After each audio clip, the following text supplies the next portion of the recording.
was so much discussed in last month's Tynwald that we couldn't fit it all into our December coverage. So, as we've still not reached Old Christmas Day, it's not unreasonable to extend December a little so we can cover Crogga, the Minister without portfolio, attempts to change the tax system, both increases and decreases, and an attempt to reform the budget process, all crammed into this bumper, old-style Christmas political special. We'll hear from Laurie Hooper and Julie Edge shortly, but first, why does Chris Thomas ask so many questions about Crogga? And you're right.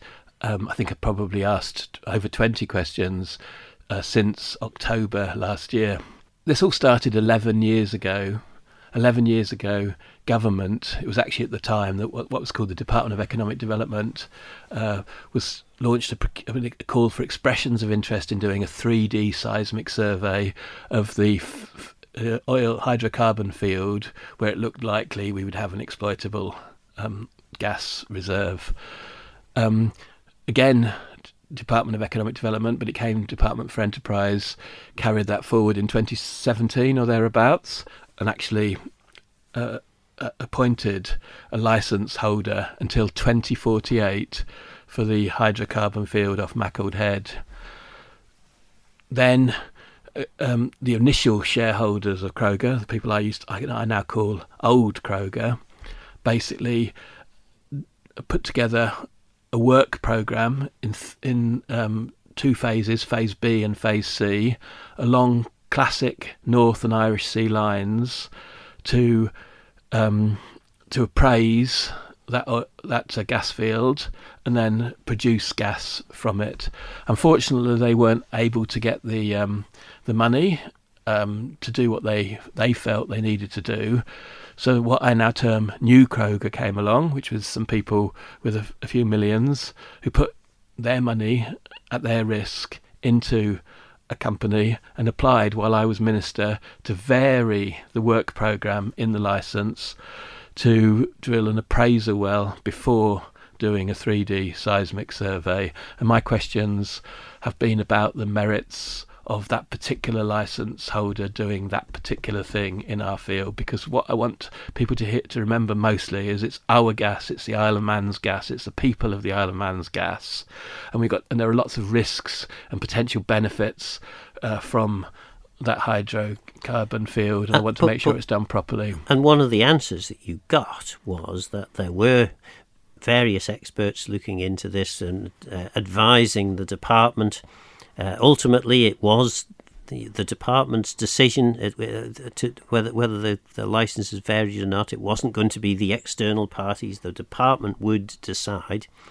But at least one of the external parties said that whilst the new Crogga approach is unusual, it's not unheard of. It's not even unheard of. It was very common in the 1980s and 1990s, but we're now in 2024 and this won't happen till 2026, so we need to use modern technology and modern approaches. Just the answer I'm now getting very clearly from Dr. Hayward as Minister is that yes, you could do it this way. It was done like that way, but it hasn't really been done like that for 20 years, and so that's been part of what I've had to make out in public. The most important thing I think we heard on Tuesday was that on the by 20th of December we should know whether the licence is going to be varied. There have been extensions at least 3 times, perhaps 4 times up to now. I just think you can't keep extending it. Dr. Hayward very clearly laid out the open issues, which are quite huge issues to do with finances and to do with how they go about it and to do with the character of the people involved and the organisation involved. I think my heartfelt belief and thought is that by the 20th of December the decision will have been made one way or the other. If it's made negatively, as a person who wants to exploit the hydrocarbons in our territorial seas, if they're there, I hope that people will accept that until 2048 we can have another licence holder. But there is a substantial sort of anti-fossil fuel lobby, if you call it, anti-fossil fuel view in the House of Keys at the moment. I think you described it as almost like a religious sect. Well, I believe in climate change. I believe in science. I think I coined the phrase in the Isle of Man in the House of Keys, Tynwald, of evidence-based policy making rather than policy-based evidence making. So I accept all of those factors. We've got to have a pragmatic approach to it. I'm not against hydrocarbon exploitation as a matter of principle to do with my views on climate change. I do regard gas as a transition fuel, and having gas generated locally for the transition is fine by me. It helps a just transition, and but essentially we need to do that properly because there are so many risks. And if by chance it's decided, according to the licence, that Crogga haven't met the conditions, and the conditions are the right ones, I will then be making sure that there's the alternative, which is that we could have another licence holder in the rest of the term if Crogga get it, all for the good, because ultimately I want to make sure that we exploit our hydrocarbon resources as a transition fuel.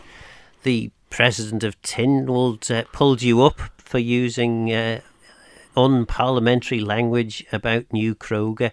I guess the new Crogga, as you described them, would say to anybody else that was trying to take this on, well, I wouldn't touch it with a barge pole because that Chris Thomas fella causes you nothing but trouble.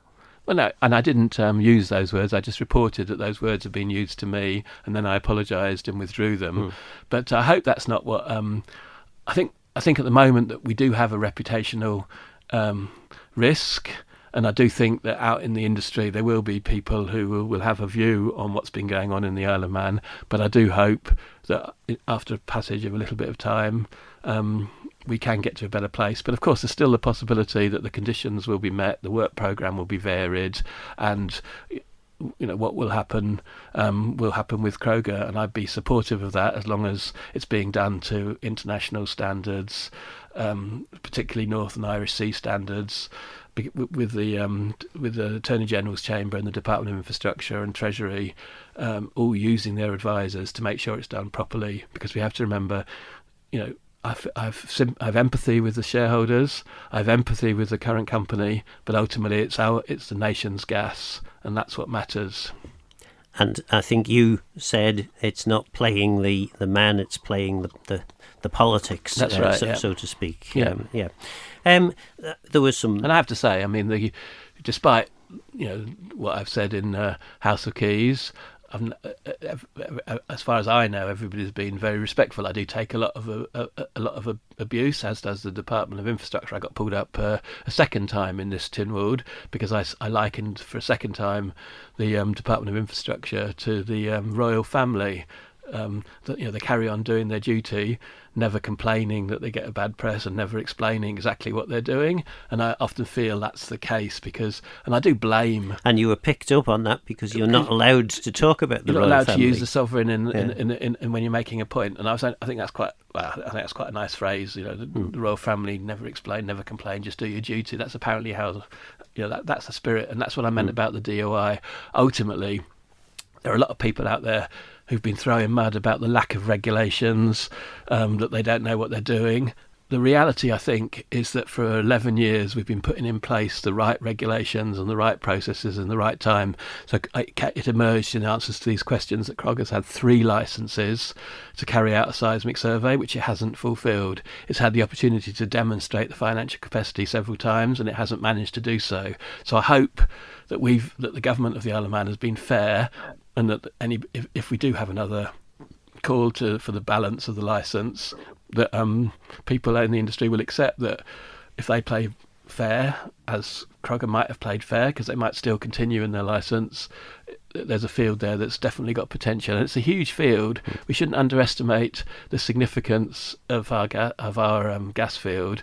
I used to think it would only be a little small one, but it is a significant size, and it's got difficulties, because one of the and ways... it would certainly help the Isle of Man government out of existing financial woes. Yeah, because we're talking about billions of pounds of potentially of transition fuel value, and so we're talking about putting a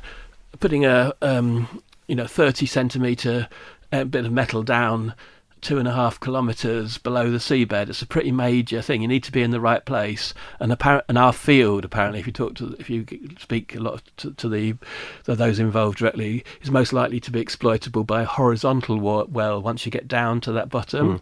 And that's why we need things like 3D seismic surveys, because once you get to doing horizontal wells, you've got to go off in the right direction, and you've got to know what you're going to come across. And with modern technology and modern software and modern interpretation, you can see much more clearly down there. Apparently, we've also got bits that the seismic in those days couldn't see through as easily, and now they can see through it more clearly. So I'm not just being difficult. I believe in our hydrocarbons. It's a very important issue. Potentially, it's very valuable.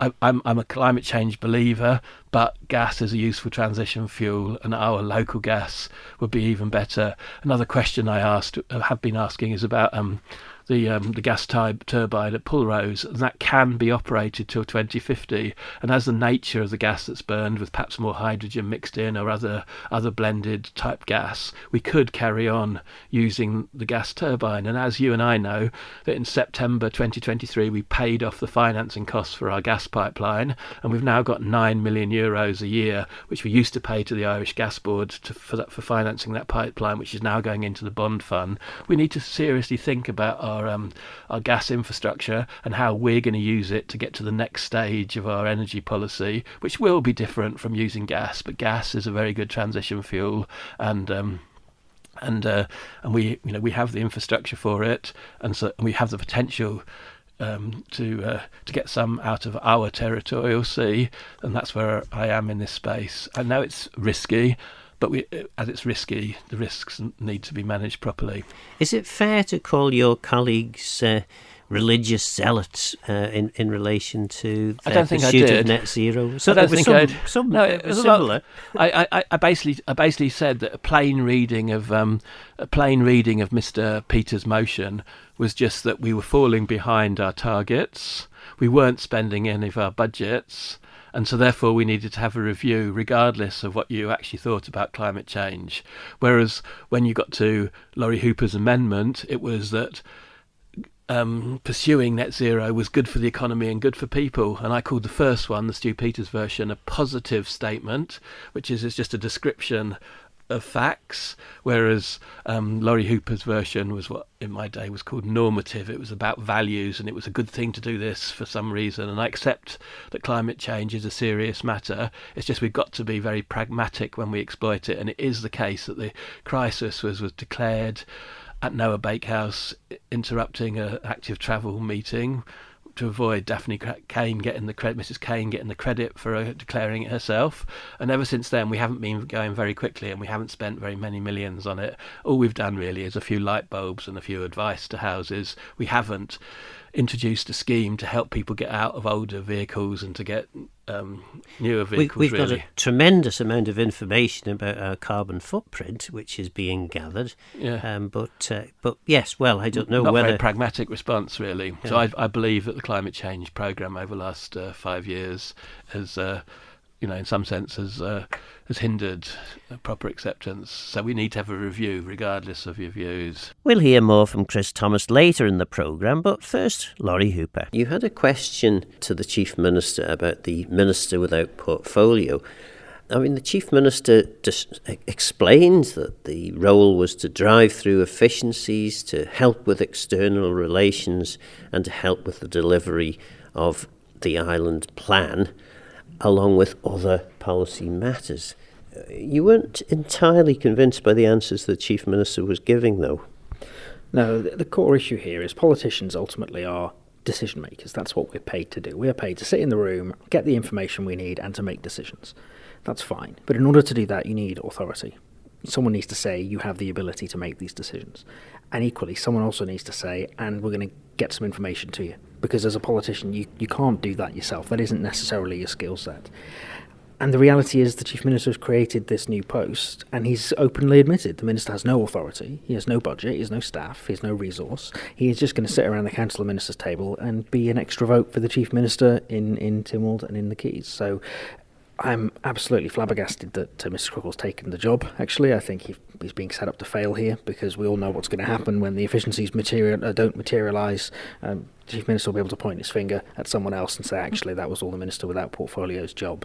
And the reality is, I don't think there's any way he can succeed. The problems you have around the Council of Ministers table are collective decision-making problems. That's the issue. It isn't one minister going in saying, I'm going to go change the world. It's a collective body. So actually, unless that collective fundamentally changes its approach, you're really not going to see any delivery out of this new minister, and really it's not going to be anything he can do about it.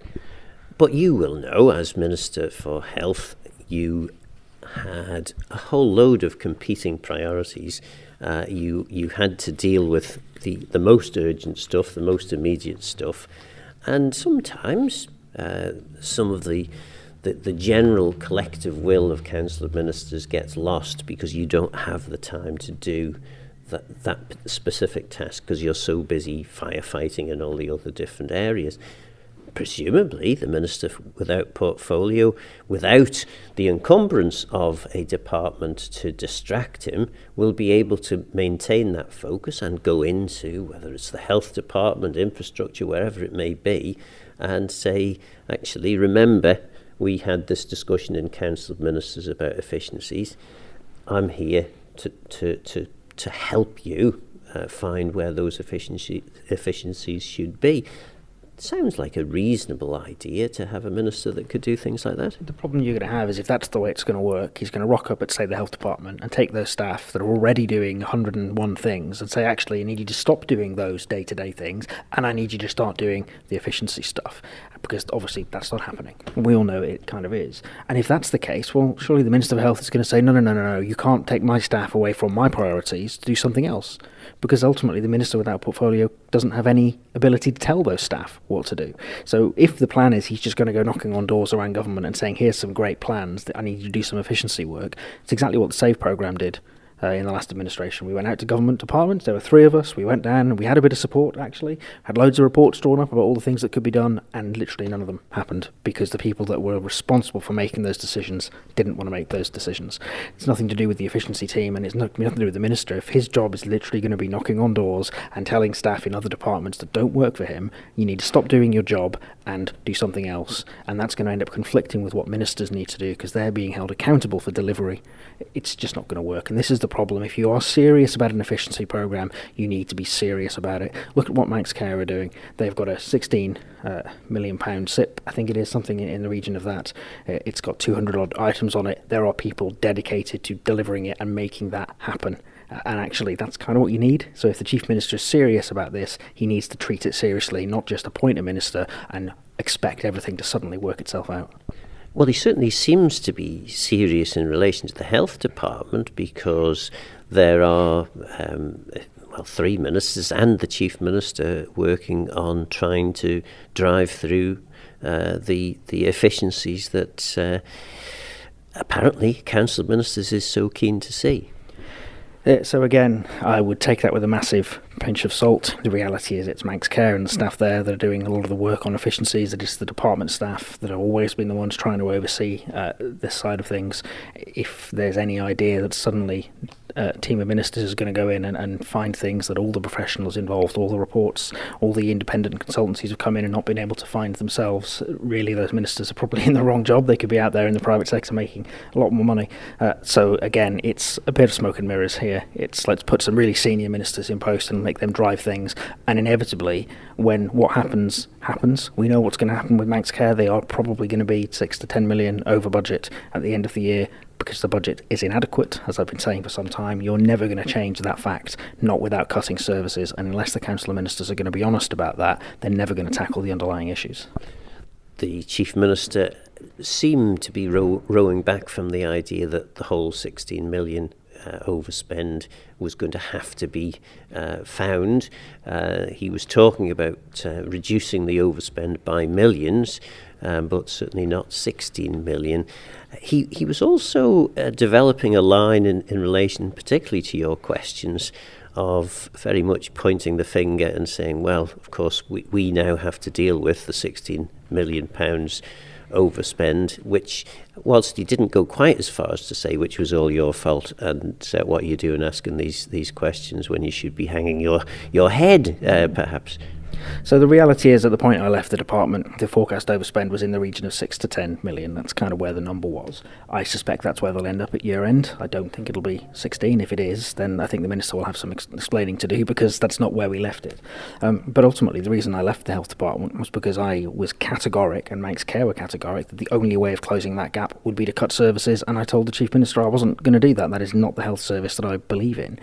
And ultimately, if he's finally come around to my way of thinking and said, actually, you're right, we aren't going to cut services, so we are going to have to sort out the budgetary position, then that's brilliant, because that's what I was telling him all along. Ultimately, that's where I think we will end up, because inevitably, unless he really is going to want to cut frontline services, there is no other option. And I think that's the point that I've been trying to make for some time, is this is the reality, deal with it. Don't pretend it doesn't exist, don't pretend there are other things you can do. This is the reality. Deal with the problems in front of you. And that, I think, has been the challenge for the Chief Minister for some time, is accepting that reality. It felt like today he started to, at least publicly, come around to the idea that, you know what, we're not going to suddenly find, waving a magic wand and finding all this money. It's just not going to happen.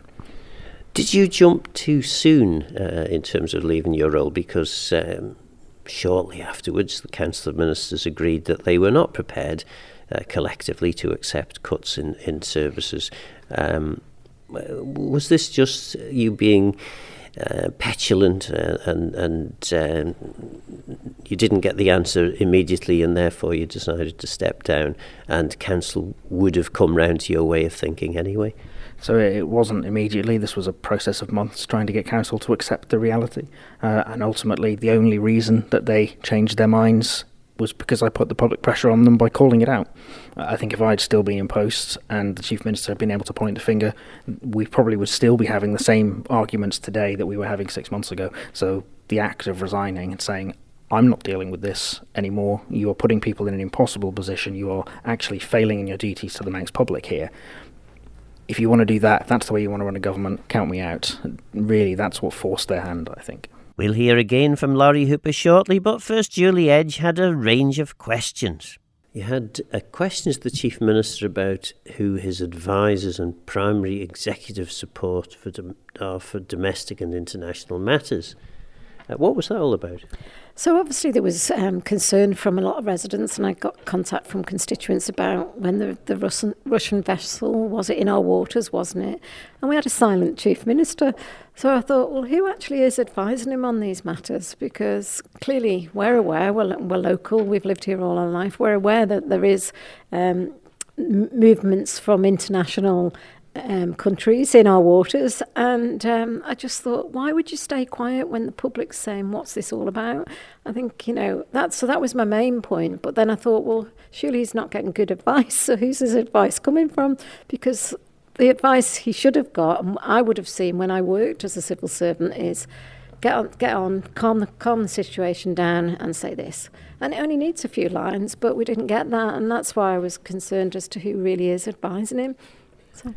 And the answer was that the advisor is Andy Ralphs, the Chief Executive Officer. Yeah, no, it didn't come as a surprise. That's what I expected. I've seen it in the job description for the new CEO. However, I'm really disappointed at it doesn't seem our Chief Minister is getting the right advice, and I am starting to think, what's the selection process? There does need to be a good knowledge of the island and our waters, and the Beaufort Channel and all of this. There needs to be really good advisors in there to him, and I think that's the problem we've got with government, with Tynwald. We've lost all that corporate executive knowledge. And you wanted to know how many employees of government are working remotely off the island. Why did you want to know that? I've been made aware, it's questions that come to you from your constituents, that some officers in departments that are very stretched, very busy, that some officers are allowed to work remotely from the UK.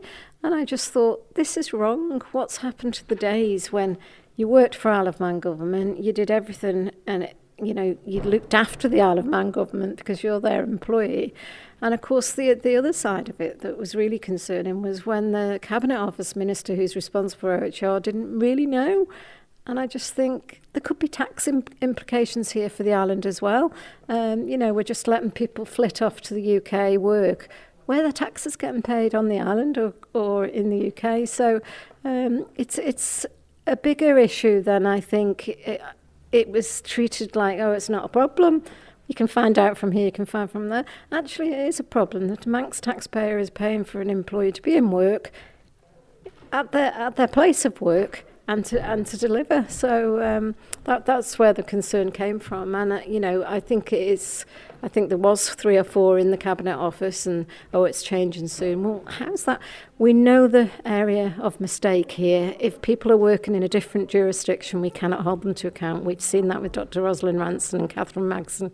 She was in the UK, we couldn't hold her to account. I don't want us to get into that situation again, so that's why I'm interested. How many people are actually doing this? And is it a new thing? If I can keep my job but go and work in the UK, I can't be held to account. That's exactly what we don't want for the good governance of our island. So. And the answer given by the Cabinet Office Minister was, I know some of the answer, but I don't know all of the answer. Is that surprising? Because you would have thought that if anyone's going to know, the Cabinet Office Minister would know the answer to that question, or at least have the ability to get the answer to be able to provide that in Tynwald. Definitely has the ability to get it, but I thought it was a siloed response. It's not my department, and I haven't got that information. Actually, as Chris Thomas stood up from Douglas Central and said, actually, they've got business partners that are employed by your department, so they should know if there's been any change to contract for somebody to work in, remotely. It shouldn't be just a nod, I'm working next week remotely. It should be a proper contractual thing so that we know, and that's your transparency and good governance again. And I'm just seeing it fail everywhere. You had a question to the Minister for Enterprise about Manx Telecom. And wanting to know, were they paid to lay the ultra-fast broadband? I presume this question comes about as a result of the takeover of Manx Telecom, and you tell me, is that part of the reasoning behind the question, and what were you hoping to get out of asking the question? Yeah, and part of me asking as well, it's not complete, and it's supposed to be complete by December 24, and the dates were changing by the sounds of it from the Department for Enterprise. But again, I think this has been a policy decision 6 years ago, and we've agreed to pay a telecoms organisation that we don't own, but there doesn't appear to be a contractual agreement in there that we've paid for assets. And should we retain them, or if they then use that asset value to sell the company on, is there no return for the people of the island? And it was clear today, no. So we are taxpayers working really hard on our island, have spent 10, 11 million pounds, and that assets could now be sold off, looking like to another government, which I think is a real risk for the island. And I think it's down to, when you give that contract out, it's all about contractual management and making sure that the island's protected, and I don't think they have been in this case. Okay, we might have got fibre broadband to places that couldn't get it, but a Starlink dish costs £300. The asset, though, is, it's all but impossible to remove the asset because it's fibre, either underground or on poles, whatever it may be. So that asset is almost, a part of the Isle of Man. So whereas the company can be sold and can have value because it owns that asset, the asset can't be shipped off the island. No, that's true. That is true. But of course, it's that investment, isn't it? The £10 million. Have we put extra value on that company for them now? Coming to the end of that fibre, they can sell themselves, saying we've got a full fibre network. And I think that's the bit that really, I suppose it grates away at me a little bit, as the hard-working Manx people have paid for that, and they're selling it on at a profit, and shareholders will probably get a nice big lump sum and move on. So. Other questions, then you had a question about the planning officers, how many planning officers, permanent planning officers there are. Also, you wanted to know about Meridian, asking your former policy alternative policy group member, the new minister, Ms. Christian. What were those two questions about? So we'll go with the planning first again. There is information out there that some planning officers are working remotely in the UK and they're not even visiting the island, and they're approving plans. Well, we know our island well, and how can somebody sat, say, in Scotland, say, oh, I've looked at it on a map and that's what I'm doing. It's just a concern, because planning is one of the big issues for the island at the present time. It sounds like from the planning chair today, we're trying to get as much through as we can for building, and something could be missed. And I think it's really important that they're aware of the island landscape and how we do planning, because we are significantly different to the UK. I'm not saying it's perfect at the minute, but at the present time it's very different, and I don't want somebody sitting in England that's an English planner passing something in the Isle of Man that then could be costly because it's been approved by an employee of the Department for Environment. So. And it was a member of DEFA that was answering the question. It wasn't the chairman of the planning committee, was it? No, it was the new member for DEFA, Mr. Hooper, answering on behalf of the minister because she wasn't present today. So. And then the final question there you had two questions, I think, to the Minister for Health and Social Care. One was about Meridian, the other about change into the process for allocation of hours to bank nurses. What was behind those two questions? So the Meridian, I've spent quite a lot of time in Nobles Hospital over the last year, and I've seen all these people walking out with little bags over their shoulders with Meridian on it, and I thought to myself, what the heck are they doing here? Anyway, it's sort of come to light that they've actually been given a contract now, but the rumour at the time was that they're in doing a free survey or a study for Manx Care. Phil, we both know nothing's ever for free, and now we've heard today that they've been given a contract on the back of that. So to me, that's been a very unfair process, because there could have been somebody else could do that work. I know they're saying that they've got them off the NHS framework. Well, where did they come from in the first place? Because there wouldn't be a framework to come in and do free studies. That's been a marketing, in my opinion, marketing by Meridian. We can come and help you for free. And then, we're on the framework, so you can use us again. So it just doesn't seem good process for procuring to me, that they've come in, they've found the problems, then got the contract. I think that's going to lead to problems further down the line, which we tend to see, but it might not appear for 18 months. Seems like an extraordinary way to actually operate, and if that is what has happened. And certainly from the previous minister, Mr. Hooper shouted out it was free, and the new minister, she said it was free at the outset. They did a study, very dangerous ground if Manx Care have been doing that in many areas, and it sounds like they have just been doing it. So it'll be interesting to watch that one. And I suppose then the final point, which kind of arises out of this, is Claire Christian was a member of the Alternative Policy Group. I'm guessing just because she's been made a minister doesn't mean to say that she had to leave that group. Has she left? Is she still one of your colleagues in the Alternative Policy Group? We're colleagues anyway, the three of us, because we have similar views. But I think Claire's actually said on the radio, I think it was last weekend, that she still sort of aligns herself with the Alternative Policy Alliance, because we do have views and we do have good ideas for policy to take the island forward, more so than what we've seen. So I'm hopeful that she will retain that and keep working with us. It shouldn't.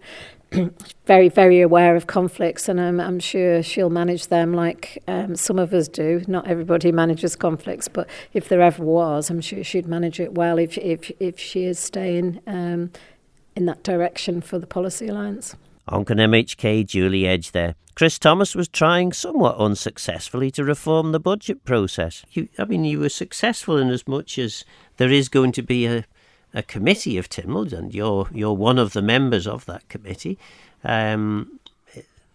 investigating on how to make the budget process more transparent. That's a victory of sorts. It is, and the Treasury Minister, Dr. Allinson, declared that although we'd had committees on constitutional reform quite regularly, we hadn't had any on budget reform, according to his discussions with the clerk, and that's probably true. Thinking back, I don't remember. Mr. Watterson had a private member's bill that got to second reading 15 years ago, and there was a debate just before the election, and a number of members mentioned in their budget speeches. But now we've got a systematic investigation of the issue. I cited the fact that we might need to end up changing our Treasury Act, and not only the 1985 one, but possibly even, I think it was the 1958 one I mentioned.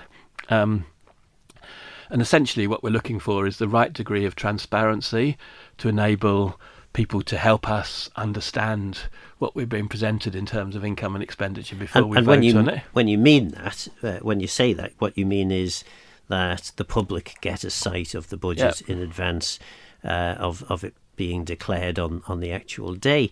Now, there are good reasons why the budget is not presented to the public in relation to potential changes in tax, for instance, in habits in relation to tax. Yes.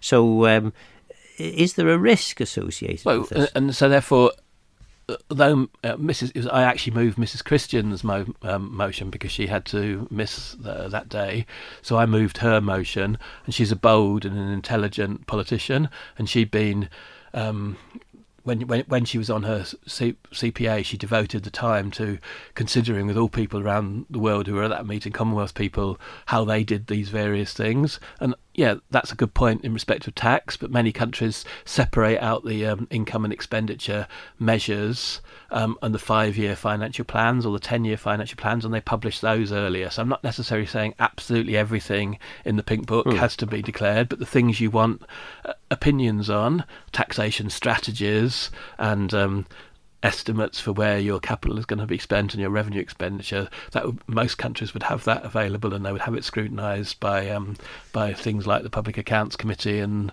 possibly even. Anyhow, we had a really good debate.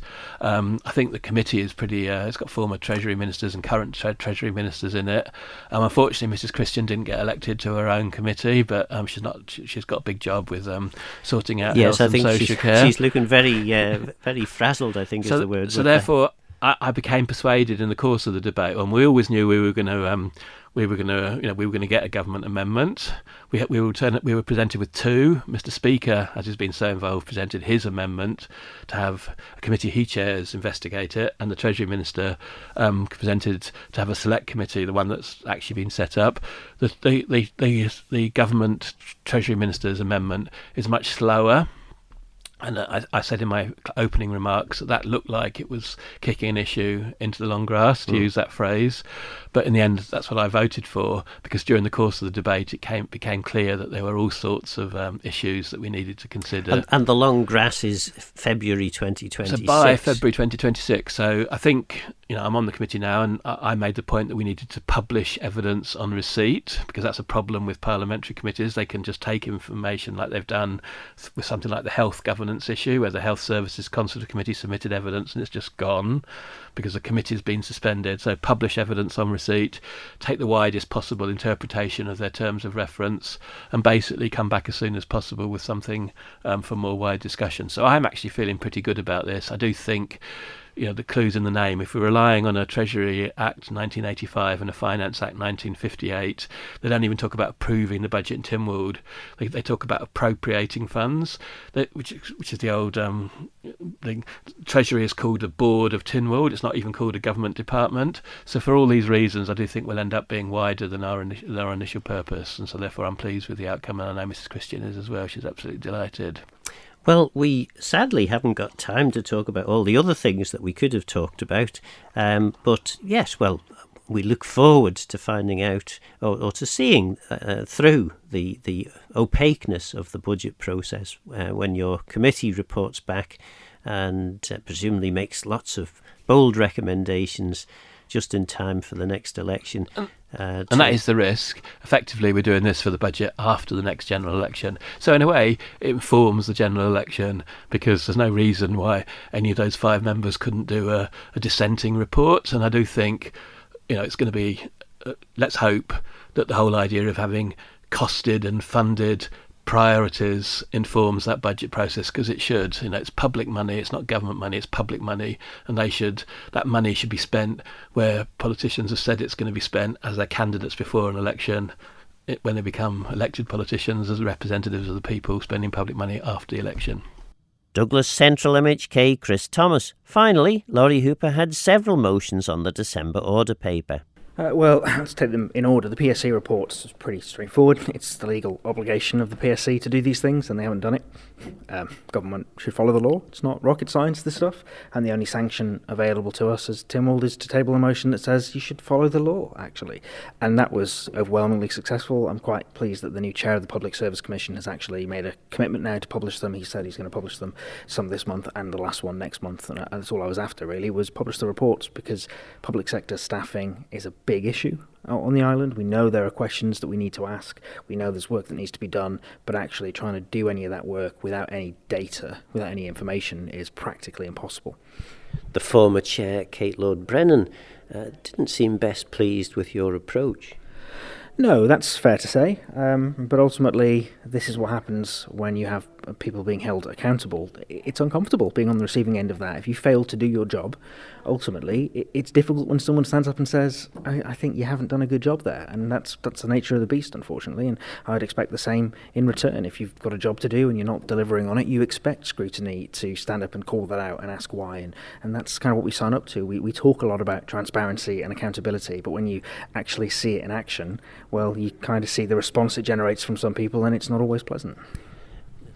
Do you have any sympathy for the former chair and the current chair, in as much as there appears to be no dedicated resource to support the Public Services Commission? So I'm not convinced that's accurate. If you look through the way the PSC is staffed, all its functions are delegated. So there are members of staff in the Cabinet Office, for example, who actually do staff the PSC as part of their role. I would be very surprised to learn that this work was being done outside of their employment contracts. So if these are people being asked to do work that they're not employed to do, that would be very concerning. But as far as I know, that's not the case. Like I say, it would be very unlikely to find that the head of HR doesn't have, as part of their job role, that they have to support the Public Service Commission in the exercise and delivery of its functions. So I think that's very much smoke and mirrors. Both the chair and the previous chair seemed to, of the view that is the case.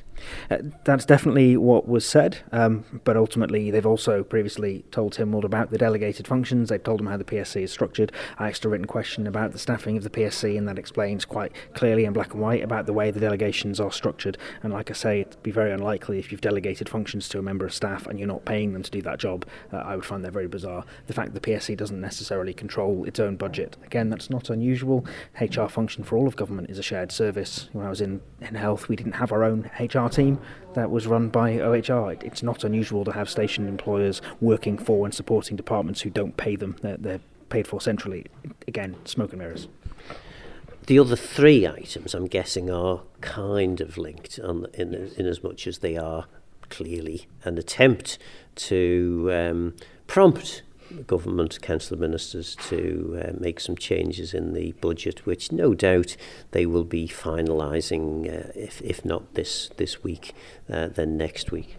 Yeah, so the other 3 motions were relatively straightforward. The higher rate of income tax one, quite simple. Actually, the government promised it would be for 1 year. It's been a year. They should keep their promises. It's not rocket science.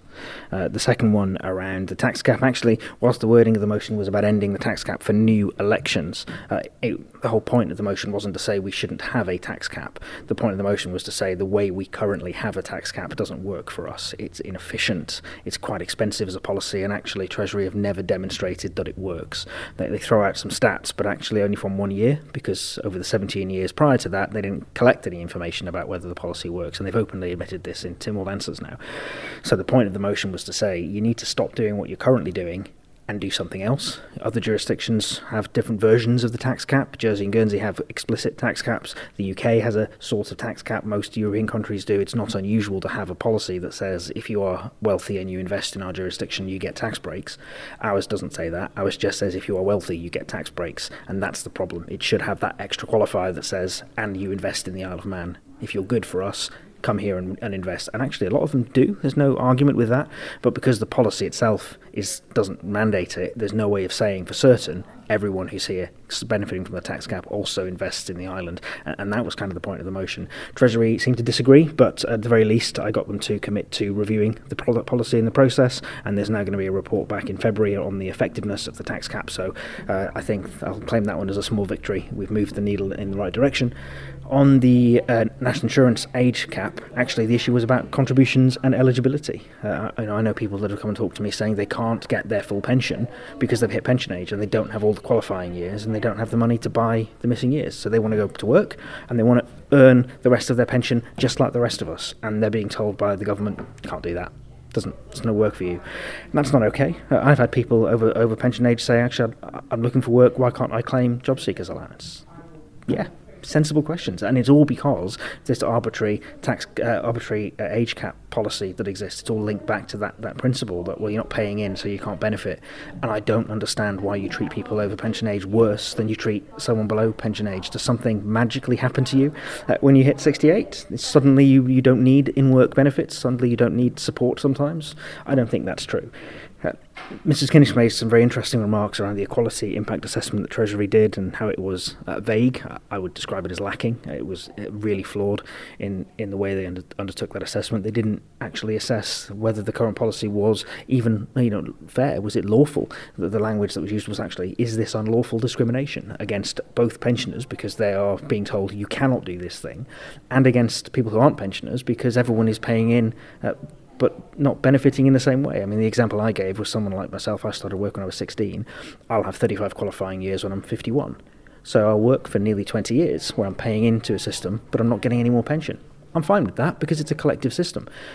But why is that okay for someone in kind of my boat, but not okay for someone who's at 68? It makes no sense. The whole thing needs to be reviewed. And again, previously Treasury had said categorically they weren't going to look at this. The outcome of today was they're now going to go back and review it and actually consult the Manx public again, which I think is the right thing to do. So I'm very happy that they've made a commitment now to go out and at least explore the possibility of talking to people about, well, what do you think should happen?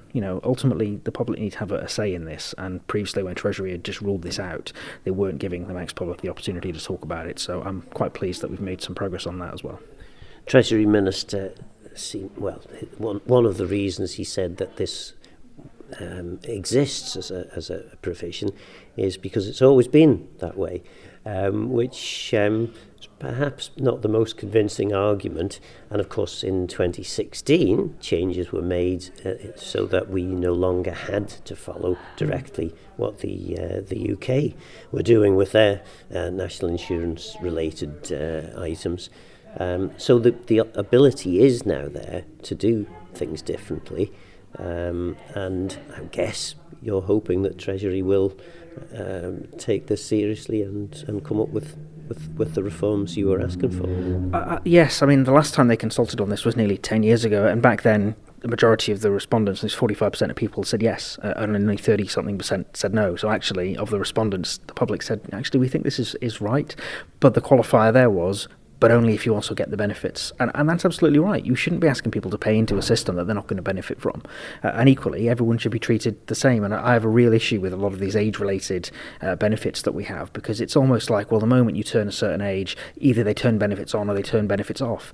And life isn't that black and white. Age doesn't work like that. There are people in their 70s who are healthier than I am. It makes no sense to say, oh, actually, everyone who's a certain age, everyone who's 60 and everyone who's 70 are all the same. And people aren't. And I really think that the systems we have should be more tailored to what individuals need, as opposed to applying these kind of blanket constructions that say, no, you fit in a certain box and that's how we're going to treat you. And inevitably there will be people that don't quite fit in any of the boxes, and they're quite poorly served then by whatever system it is they're trying to access. So I'm hoping that gradually I can push Treasury into that space of a more principle-based approach that says, look, we're going to assess people on what matters, your personal circumstances, not just on these kind of arbitrary conditions. And age is a good example example of that. Ramsey MHK, Laurie Hooper there. So what do you think? Is it time to reform the budget process after the budget promises that the increase of higher rate tax to 22% would only be temporary? Was Tynwald right to effectively vote to retain it? Should high-earning pensioners be required to pay national insurance? And should tax capping for the wealthiest Manx residents be phased out? Tynwald decided that government should be allowed to consider the matter further.